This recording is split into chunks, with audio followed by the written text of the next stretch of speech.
How to get back reels to profile grid on Instagram. Hello everybody, welcome back to my channel. Today I'll guide you on how you can get back your reels to your profile grid on Instagram. Now if I open up the Instagram app here and head into my profile here, you can see I don't have any reels on my profile grid, but if I head into the reels section, there is two different reels.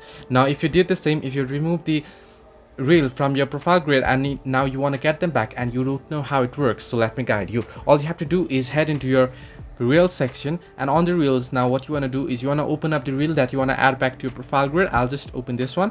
Now here you can see at the right hand side, at the bottom right especially, below the share icon there, you can see the three dots icon. You want to simply tap on it, and once you tap on it here, you can see the option manage.